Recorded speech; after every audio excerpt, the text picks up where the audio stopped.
জন্মদিনের নাম করে বন্ধুর মাথায় কাঁঠাল ভেঙে খেয়ে সেই কাঁঠালের বিচি দিয়ে খিচুড়ি রান্না করা শিখতে হলে আজকের ভিডিওটি সম্পূর্ণ দেখবেন। প্রথমে কড়ার উপর চুলা বসিয়ে তার উপর কক্সবাজার থেকে চুরি করে আনা কিছু সাদা পাথরের কুচি দিয়ে দেবেন। তারপর লাল রঙের কিছু দেয়াল প্লাস্টার করা রং এর উপরে দিয়ে দেবেন। তার সাথে কিছু ডাইনোসরের হাড়ের গুঁড়া এর উপরে দিয়ে দিবেন।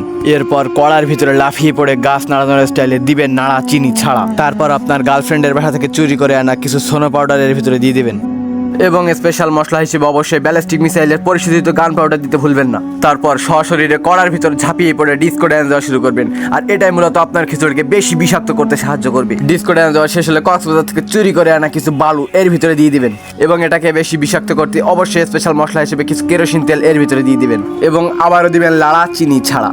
তারপর কিছুটা কেরোসিন তেল এর ভিতর থেকে উঠিয়ে নিয়ে বিষাক্ত কেউটে সাপের মাংসগুলো একে একে এর ভিতরে দিয়ে দিবেন। তারপর আবারও কড়ার ভিতরে সশরীরে ঝাঁপিয়ে পড়ে শুরু করবেন ঝাঁকানাকা দেহ দোলা না। তারপর আশেপাশের কোনো ময়লা নর্দমা অথবা পচাখানা থেকে কিছু বিষাক্ত পানি উঠিয়ে নিয়ে এসে এর ভিতরে দিয়ে দিবেন।